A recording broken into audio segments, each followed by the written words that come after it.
Welcome back! The Winnipeg Jets win 4-3 against the LA-Kings.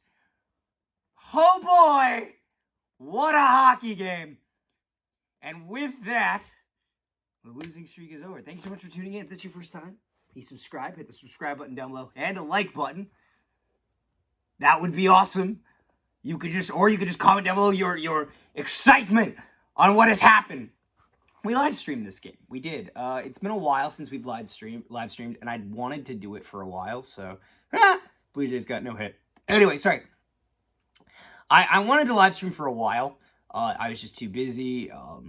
The videos were doing really well, so I didn't really need to try to throw my voice out trying to do it. But that being said, we did a live stream. I was very excited. We will do more in the future. No, it's not every game. I don't have that type of endurance, but we will do some, and playoffs is a must. So let's get into this game. Winnipeg Jets win, just massive. This is a big win. This is such a big win. Not just because we broke the streak, but also too, this was such a good game. Which scares me because this is almost a wild card team that we're having a good game against. It felt like a playoff game now. Honestly, this game had it all. Except penalties for most of it. The Jets and Kings had a very competitive hockey game. The first period was good. I think the first period was such a great period by the Winnipeg Jets. They did the thing for the forward lines that we wanted. Tyler Foley is sick today, so Cole Perfetti draws in the lineup. Oh boy, what a butterfly effect there. Toffoli gets the flu and subsequently creates an amazing second line. I love the lines for the Winnipeg Jets tonight. I think they were spectacular. I thought the setup to them was great too. Velarde, Ehlers, Scheifele was really strong in this first period. A couple good looks. Third line obviously is reliable. Though I would love to see Appleton slot out and Toffoli go into Appleton's spot. That would be a good what's it called? That'd be a good third line. And the second line was perfect though. It was great with Kyle Connor moving the pace and those two guys playing pretty much reliable hockey. Jets get it started though. Cole Perfetti on kind of a weird play. It's a shot. Puck's bouncing around. Generates that chance, and the Jets will score to make 1-0 reaction here. Rebounding battle, wait for it. The puck's in, it's scored! Cole Perfetti gets to the rebound, and the Jets have a 1-0 lead. Woo! Let's go! It's a weird one, for sure, but it's something like, that's one thing I have to say. The Jets were creating a lot of... They're putting a lot of pucks on net, especially early, which I really like, because it created those chances. Both Brossoit and Talbot were kind of fighting the puck throughout the night, so it really added to the weight and merit of trying to just make chances out of nothing. Monahan and DeMello, I believe, get the 2 assists, or I think it's either Monahan, DeMello, or Connor and DeMello to get the assists on that.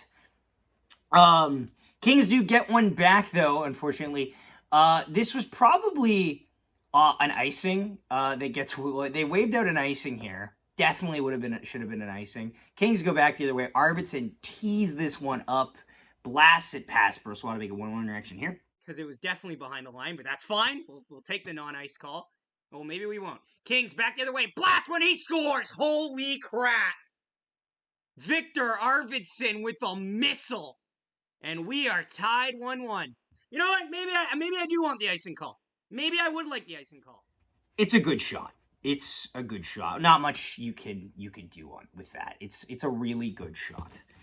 Carter was at this game. Here's his lovely thoughts on it. And this is how you fucking carry on. Come on. Yeah. Good morning, afternoon, and My turn, jackass! sweet. Get the fuck out of here. What a stop by Little back hitter going.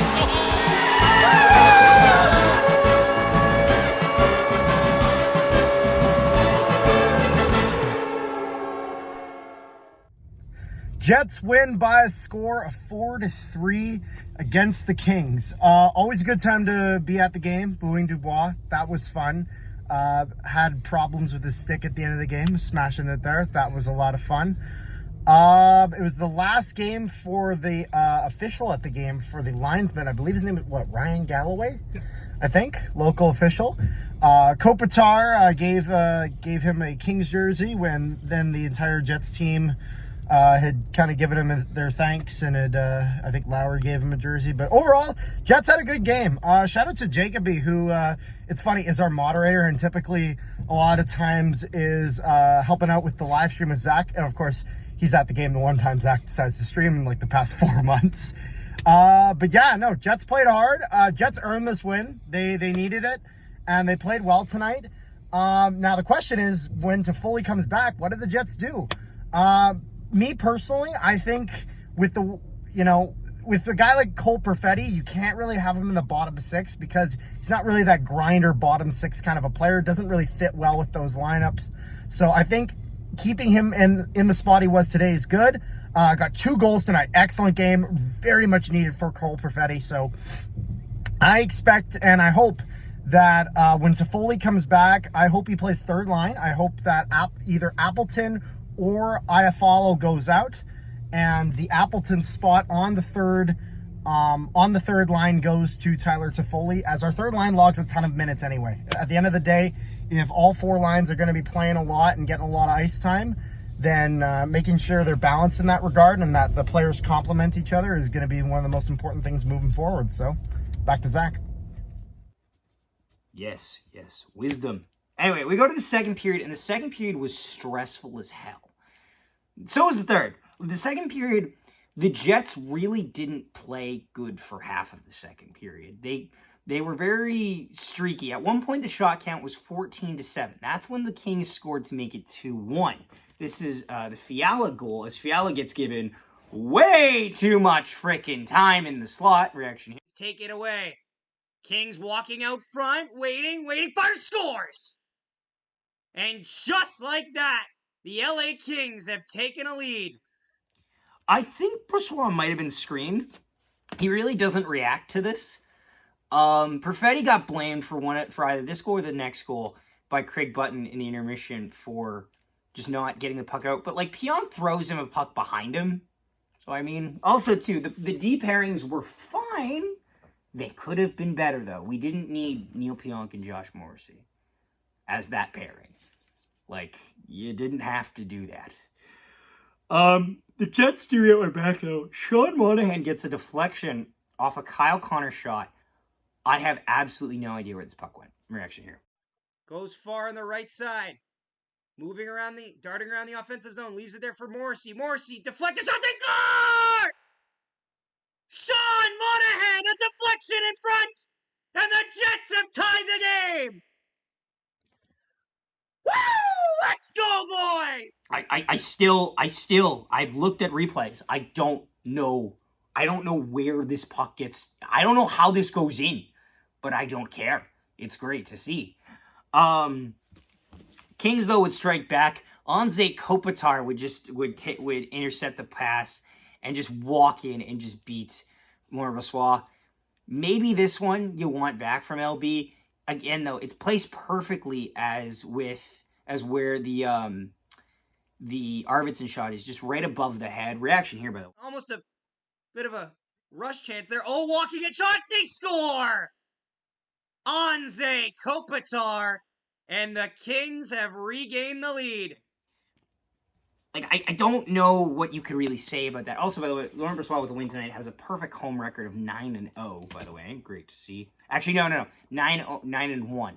He lost the first game at home to the Vegas Golden Knights and then won the next 9. That man's going to be paid this offseason, by the way. What else is there here? Oh, yes. Josh Morrissey gets it back, though, late in the period. Another great shift by the second line. And Perfetti with just a beautiful pass to Morrissey. He buries it, makes it 3-3 reaction here. Not in trouble, are we? Back the other way. Jets enter the zone. Possible throughout two. Connor's got a little bit of space. Over to Ehlers. Shot! They score! Josh Morrissey! We are tied at 3! Let the top line cook! Let him cook! Let him cook! Goddamn! And yeah, that'll do it with the scoring after 2. Goddamn dehumidifier. We endure. We endure. What time is it? Moose Watch!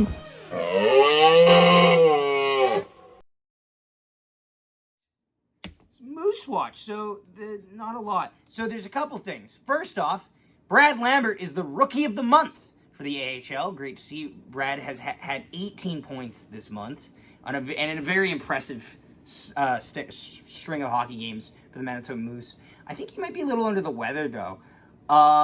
They did recall Mark Lewinsky from the Norfolk Admirals, which was weird because like Thomas Caron is right there. Like I don't know why you pick Lewinsky over Caron. No offense, but like what does my man offer other than punching? But I digress.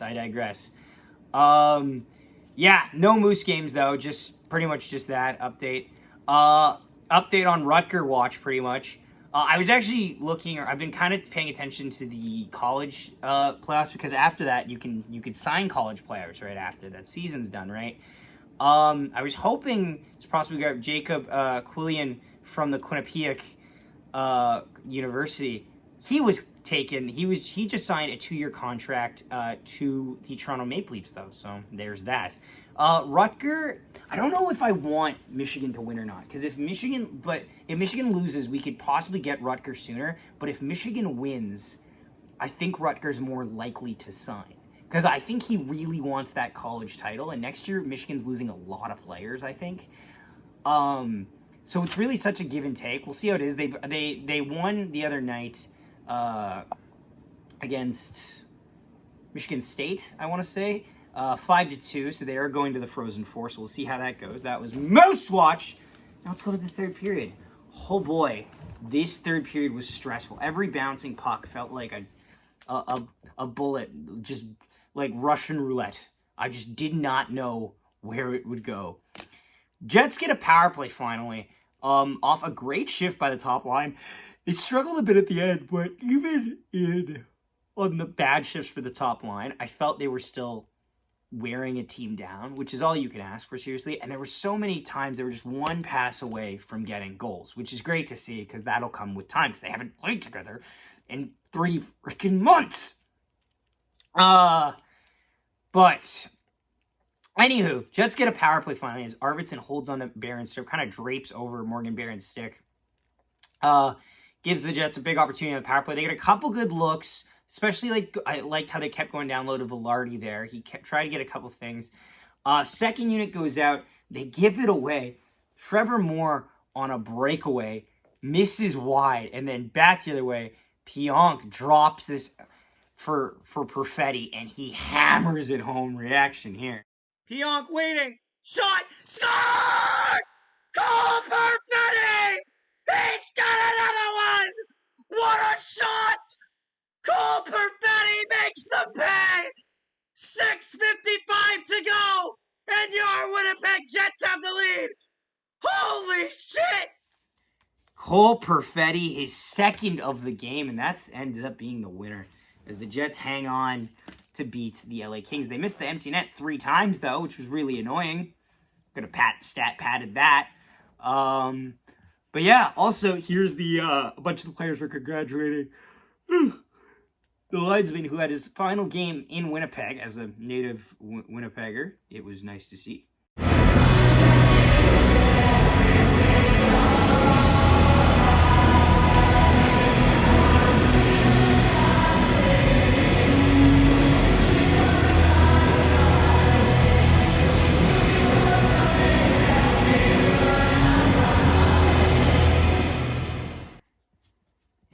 Jets win. I really like the lines. I really like the lines. That being said, can we get Colin Miller in for a game, please? Why isn't he playing? Why did you spend a 4th-round pick if you weren't going to play him? Honest, I need to know. But yeah, no. Jets will now go on the road, I believe, for quite a while. For a couple games. I think it's on the road. Honestly, I hadn't even looked past this game. That's how stressed I was about it. But they won. They won. What more is there to say, honestly? Brossoit was fine. He was there when he had to be. He wasn't squeaky. Actually, you know how I described Brossoit's performance? Like a good David Riddick performance from last year. He played as good as the team played in front of him. When they faltered, he faltered. When they were making the plays to get the puck away, he was making the plays to make those saves. So it was a solid backup performance. That's how I'd say it. But yeah. Oh man, I'm just relieved. What an adrenaline rush. Thanks so much for watching. We will see you next time. Please leave a like, subscribe. Yeah, we'll see you next time. One, Nikolai Ehlers chips it through, gets